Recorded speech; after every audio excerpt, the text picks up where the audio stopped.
Hello everyone, welcome to this course on chemical process control where we will be covering the essential theoretical aspects relevant to industrial practice. So let's get down straight to the introduction. Why do we need control and how it is done in practice using feedback? That's what we're going to cover conceptually in this lecture, in this introductory lecture. Why do we need a control system? To stabilize an inherently unstable system, because an inherently unstable system is unsafe, is dangerous, can cause damage, and so on and so forth. Simplest example is riding a bicycle. The bicycle will fall unless balanced. So it is unstable with no control. When a rider controls it, it stabilizes. The rider has to stabilize it in order to ride it. So one example is a bicycle. Another common example is balancing a stick on your palm. By itself the stick would fall, but if you move your palm appropriately and with some training, you can hold the stick erect on your palm by appropriate movement of your palm. So that's controlling your palm or manipulating your palm in order to control the vertical position of the stick. India's fighter aircraft, light combat aircraft Tejas, news reports say that it is unstable by design. The instability gives it agility, but then you got to stabilize the unstable aircraft using a fly-by-wire control system. Closer home, you've got unstable exothermic reactors. So an example would be an unstable non-isothermal CSTR, continuously stirred tank reactor. The Bhopal gas tragedy, the biggest industrial disaster, was actually a runaway exothermic reaction that caused a tank in that plant to pressurize, causing a rupture disk to rupture, releasing the gas, because of which so many people died, thousands of people died. It's the largest chemical industry disaster. Yeah, so that was an unstable reaction runaway. Once you have a system that is stabilized, or a system may naturally be stable, what you really want is to have that system operate in a manner that delivers certain performance guarantees. For example, this petrol or gasoline is guaranteed to be octane number 92 or more. You want to deliver such minimum performance guarantees for a system or a process. That's one example. This process shall produce 1000 tons per annum of commercial grade propylene. So the plant's design is guaranteed to deliver a certain level of production. The plant design and operating strategy both. Missile strike accuracy guaranteed within 10-meter radius of targeted area. That's again a performance guarantee. A more down-to-earth example is a taxi driver trying to drive the taxi in a manner that minimizes fuel consumption. There would be other taxi drivers who may be trying to maximize their profit, and now they may be trying to minimize the time for a ride so that they can get the next customer as quickly as possible. So driving a taxi or a public transport in a manner that maximizes your profit. Okay, so these are all simple examples of why we need a control system: to stabilize a system and also to deliver performance guarantees of the system. Day-to-day control examples: for example, a musician trying to tune his guitar. So he's listening to the pitch of the guitar string and making sure that the pitch is just right by adjusting the tuning knob. Balancing a stick, like we discussed earlier. Back home in India, you have grocers in the bazaar weighing groceries, potatoes, tomatoes, carrots, brinjal, etc., so that a customer who wants 1 kilogram of tomatoes gets 1 kilogram of tomatoes. So this act of weighing is also controlled because you're adding, subtracting until the weight is what it should be. The weight of the grocery is what it should be. Let's take a very simple example. You have a room in which a nice student like you is sitting and studying. Well, he can sit and study comfortably in that room only if the conditions in the room are comfortable, and let's say it's peak winter. So what you require for comfort is temperature that is warm enough, no odor, and relative humidity that's not too dry, because if it's too dry you may get a nosebleed, and that's not too humid, because if it's too humid you start perspiring and it gets sticky. So the occupant of the room senses these process variables, temperature, odor, relative humidity, or you could have sensors that indicate the temperature, the odor level, and the relative humidity in the room. So let's say you got these sensors. The I is for indicator. So these are process variables that you are interested in. They are related to user comfort. There are other process variables that affect these process variables that one is interested in, and these other process variables include but are not limited to, for example, the solar heating rate, the leaks of the cold air into the room which will cool down the room, the heat loss through the walls because the outside air is severely cold. And let us say you got an electric heater heating the room air, and so the heating rate that you have set the heater to, it could be a very simple heater. For example, you could just have it on or off, or it could be a more sophisticated heater where you could have the heating rate at a certain level. You could have a specified level of heating, say 1 kilowatt, 1.2 kilowatts, 0.8 kilowatts, 0.5 kilowatts, and so on and so forth. So these are all process variables: Q solar, Q leaks, Q walls, Q HDR, temperature, odor, relative humidity. And you would notice that the Q's affect the temperature, the relative humidity, and the odor. For example, if you increase the heating rate, the air in the room will get hotter. Also, because the quantity of water in the air is fixed, the hotter air will then be drier because you haven't added any water to it, and so its relative humidity would go down. Yeah, so if you increase QHDR, temperature goes up, relative humidity goes down a bit, and so on and so forth. So these are my process variables. The ones in brown, these are the ones that I'm interested in, and the ones in magenta are process variables that affect the process variables in brown.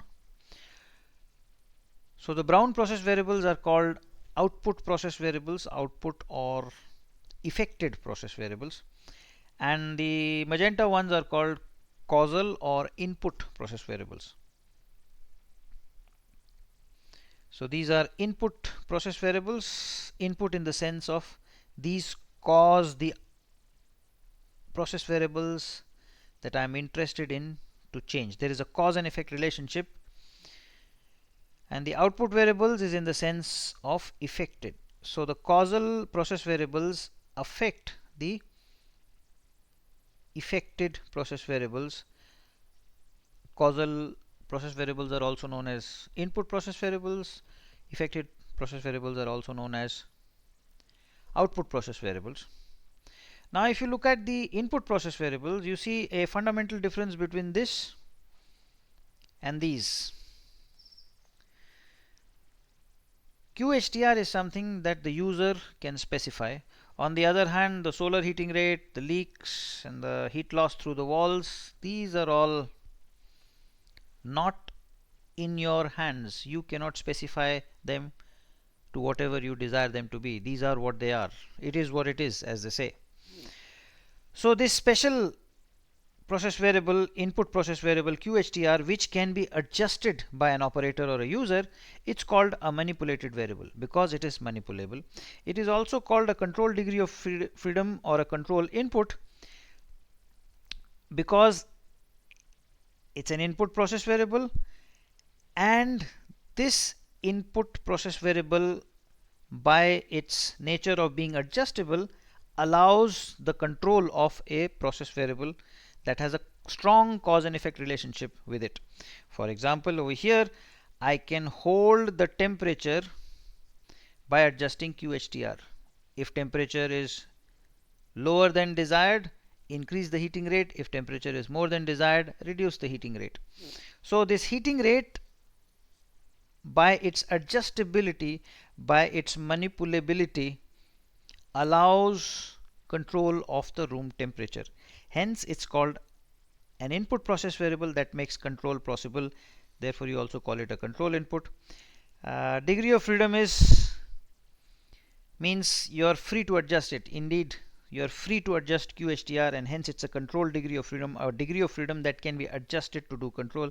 And of course manipulated variable means manipulated variable, as the name suggests. So these things mean the same thing. MV, control degree of freedom, control input, these all mean the same thing. They mean this is a process input variable that can be adjusted. A user can change it. A controller also can change it. The other ones, these are disturbances, and they are called disturbances because they have a cause and effect relationship with the output process variables that are of interest. However, because they are not adjustable, Q solar, Q walls, Q leaks are not adjustable. They are what they are, and they are ever changing. Because of their ever changing nature, they end up causing changes in the output process variables, and hence they disturb the output process variable from their desired values. Hence these are called disturbances. So what we have is process variables in any process are of two types: input process variables and output process variables. Output process variables are by convention indicated by the symbol Y. Input in the sense of causal, and output in the sense of effected.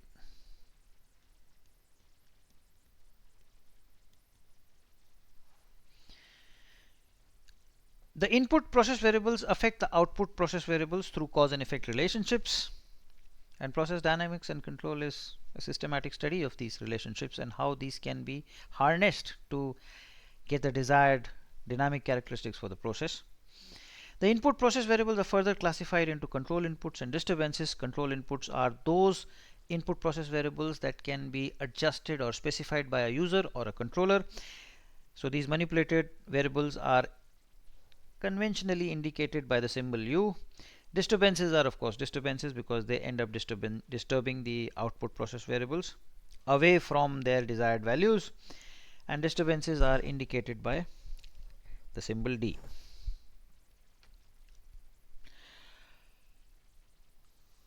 A manipulated variable with a strong effect on a process variable may be adjusted to control that process variable.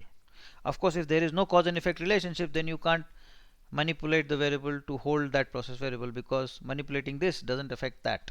Yeah. So that is the basis of control: a strong cause and effect relationship between an MV and a PV. If that strong relationship exists, that MV may be adjusted to hold or control that PV. So you have processes that will typically look like this. You got lots and lots of measurements, and modern day you got too many measurements. You got a limited number of adjustments that you can make, and then you got lots and lots of disturbances. Typically N would be much less than M, or M would be much larger than N. You got so many more measurements than the number of adjustments that you can make. So the number of output process variables or measurements are several. Note that you can also, using the measurements that are available to you, design measurement combinations to get a process variable, a new process variable, a synthesized process variable, which is a combination of existing measurements that makes more sense or is more meaningful. For example, in chemical plants, reactor conversion cannot be measured because, or usually is not measured because you do not measure compositions. The compositions are very hard to measure, unreliable, expensive, take a long time. And so what you can do is look at the flows in the plant, because flows are routinely measured. What's coming in, the raw material going into the plant, and the product rate going out of the plant, and based on the total material balance you can infer or estimate the reactor conversion and or yield. Yeah, so you can have inferred process measurements or measurement combinations that are more meaningful. Yeah, the manipulated variables or input PVs are always limited and fixed by the process design, and this implies that even though you got so many measurements, you can only hold a small subset of them, and so the choice of what you hold becomes a critical control system design decision. So now let's look at our simple process with one control degree of freedom, which is QHTR. This control degree of freedom may be used to hold the room temperature, and you can think about it, well, if the temperature is increasing above the desired value, let's reduce the heating rate, and if the temperature is decreasing below the desired value, let's crank up the heating rate. The desired value is indicated by set point, and this is set by the user. And you have a temperature controller, this chap, that takes in the temperature measurement, looks at the current measurement. It may also look at the past values of the measurement, and based on the current and the past values of the temperature and temperature alone, the controller decides what should be the value of QHTR or how QHTR should be changed. Okay, so this gives rise to a feedback loop. You're feeding back the temperature value to the controller, and based on the fed back temperature value, the controller is making an adjustment to the manipulated variable. So you have CV MV feedback. From the CV you go to the PV. Yeah, oh sorry, from the CV you go to the MV. So feedback is the idea of adjusting the MV based on only, the key here is only CV values, current and past. The idea being that this adjustment should be made so that the CV, which is deviating away from the desired value, the set point, is driven towards the set point. And hopefully, if the control algorithm is done right, if the control is done right, the CV will end up at the set point in due course. So feedback is something that we all use all the time, whether we know control theory or not. And this feedback loop can either be on, in which case some calculations are being done in order to make adjustments to what can be adjusted, or it could be off. That means the loop is open. By the way, this controller that you see over here is a single input, single output controller. Single input, single output controller. Single input meaning the controller takes in one input, and that one input is the temperature. Set point is not considered really an input because set point is something that is specified once and you leave it there. On the other hand, temperature is something that varies all the time, and so input is really in the sense of that which is varying all the time, and output is also in the sense of that which varies over time. So in that sense, this temperature controller is CISO, single input single output. It takes in the process variable temperature as the input. The temperature is the input to the controller, and the output from the controller is the value of the valve position, the QHTR valve, control valve. Okay, so here input and output are with respect to the controller and not the process. For the process, temperature is an output process variable. This output process variable is fed into the controller, so the temperature is an input to the controller, and the output of the controller, which is the signal to the valve, is actually an input to the process. So when we say a CISO, single input single output controller, this CISO is with respect to the controller. The single input is the CV, the control variable or the process variable, and the output is the MV.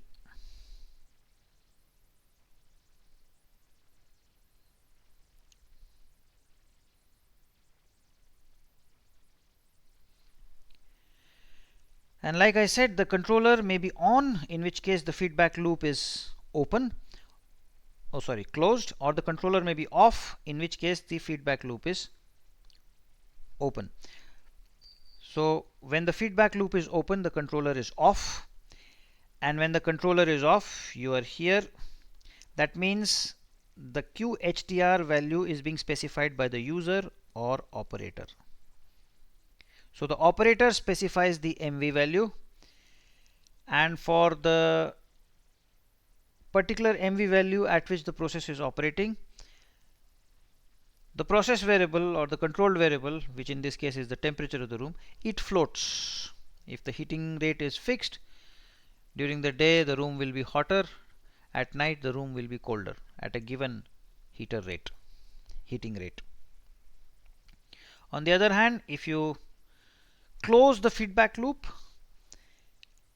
then the operator specifies the desired value of the CV, the set point. Temperature controller does all the necessary calculations to make adjustments to QHTR, which is the MV, and in this case what we have is the operator specifies the CV set point and the MV floats. Perfect control implies temperature would be constant and MV would be floating all over the place. So you can see that depending on whether the control loop is on or off, or the feedback loop is open or closed, what we have is when the feedback loop is open, operator is specifying QHTR, and when you close the loop, what the operator specifies shifts from the MV to the CV set point, shifts from here to here. And I hope you also see that in this shift, what you end up doing is holding the temperature constant by adjusting QHTR. So this changes the dynamic characteristic of the process. With no control, you've got QHTR fixed and temperature is going all over the place. With control, hopefully temperature is varying in a very small band, whereas QHTR is going all over the place, and this will be clearly shown later on. But let's look at what a controller does. Control essentially inverts the MV-CV relationship. You see, when you have no control, here is a process, there is a single control valve, and the control valve position is indicated by U. If you make a change to U, Y will change over time. So if U changes like a step, Y will change, let us say, I don't know, something like this. Okay, so this is Y, this is U. Okay, so Y changes in response to a change in U. This is how processes are with no control. You make a change in the input, output responds. The response is what it is. Okay, now let us say you install a controller. What does the controller do? the controller now is making an adjustment to u so that y follows a particular trajectory, and we'll call that trajectory as y reference. The most common y reference is keep y fixed at set point, a constant set point. Okay.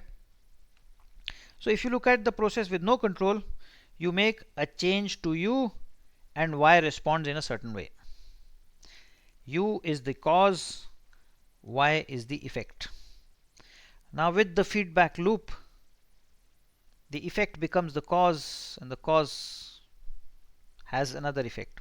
So here what happens is, what you're trying to do is, how should I adjust u? What should I do here so that y is as close as possible to y ref? So if you start thinking about what is going on, the controller is trying to answer this question: how should I change u so that y is close to y ref? So you're trying to invert this relationship.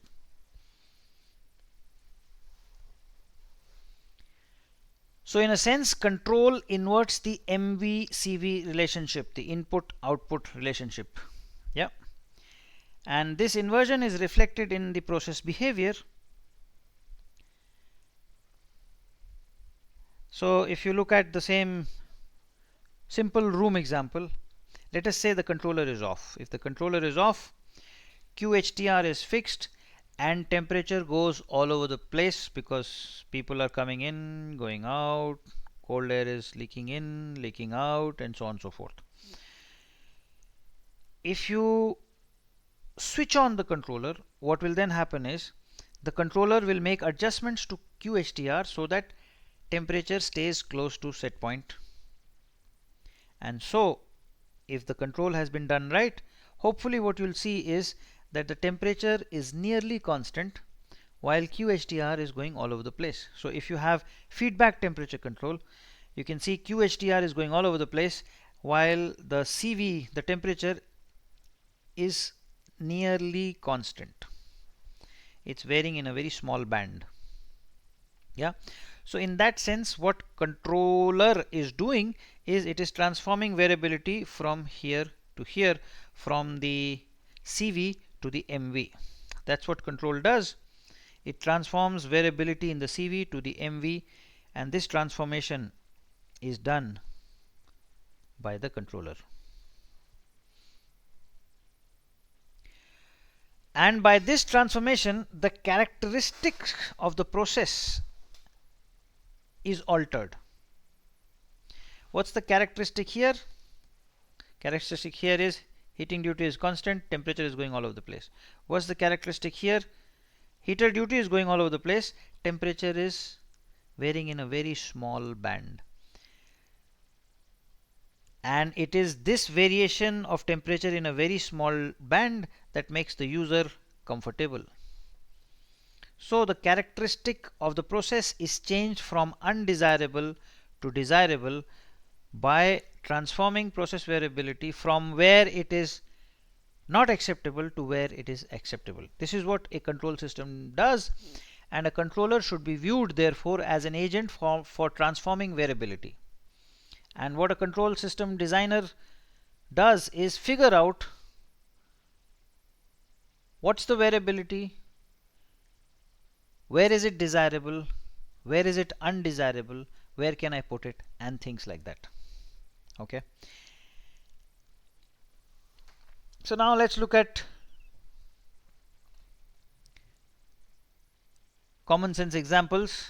Everybody does control. So your mother, when she's cooking cookies, she's doing control in her own mind. What are her process variables of interest? Process variable of interest would be, for example, the degree of cookedness or crispiness of the cookies. It should not be uncooked and it should not be overcooked. So the degree of cookedness is a process variable of interest. And what are the things that she can adjust? Well, the temperature of the oven and how long it is baked in that oven. These are the two things, two primary things that the lady adjusts in order to get the cookies just right. Similar example, a chef tasting what he has cooked. So what are the process variables of interest and what are the MVs that the chef has in order to have the PVs of interest at desired values? This is something that you should think about. I would also encourage you to think about PVs of interest in day-to-day situations. When you're taking a bath in a shower, what are your process variables of interest and what are you adjusting? Yeah, things like that. So to summarize, process control alters the dynamic characteristics of a process by transforming variabilities from CVs to MVs, and the altered characteristics are more desirable from the perspective of safety. For example, a bike with no control will be unsafe because it will fall and whoever is sitting on the bike will get injured. Stability, stable is safe, unstable is unsafe. So the altered characteristics of the process are desirable from the perspective of stability, safety, economics, performance guarantees, and so on and so forth. Now, in order to effect control, in order to implement control, one of the most powerful mechanisms is feedback.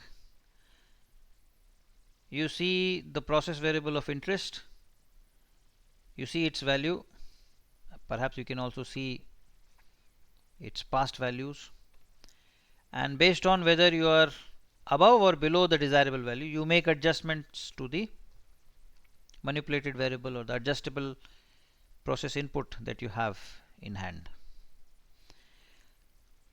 So it is a very powerful mechanism, and all of us do feedback of some kind.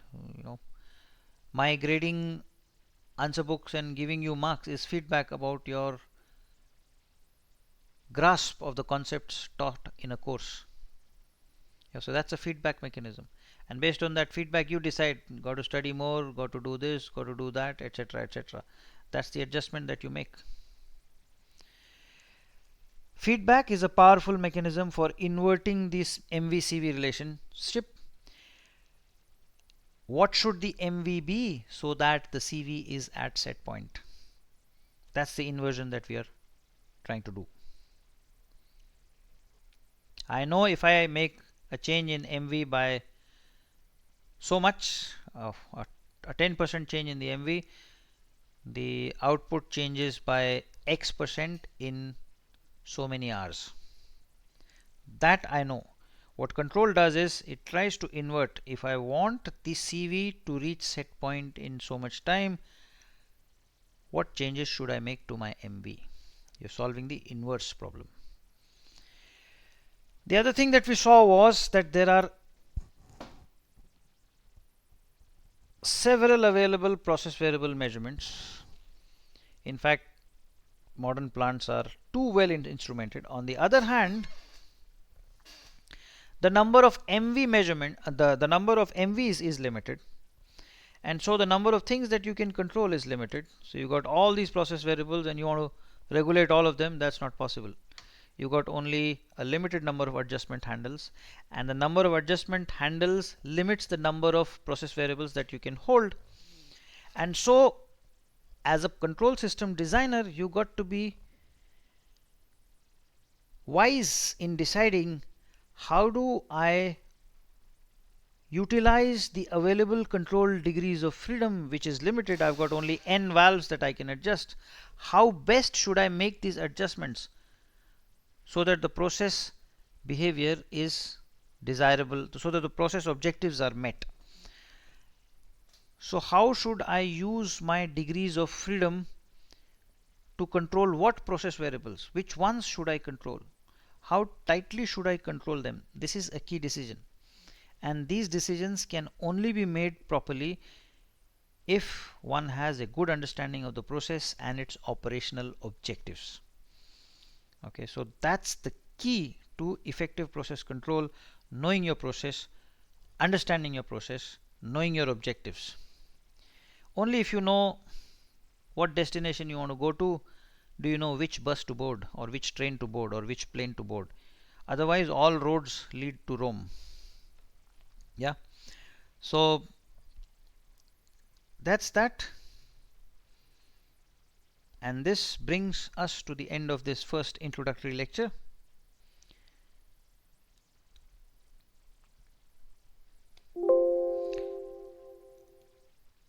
I will end my lecture here and hope to see you next time. Thank you very much for your attention. Goodbye.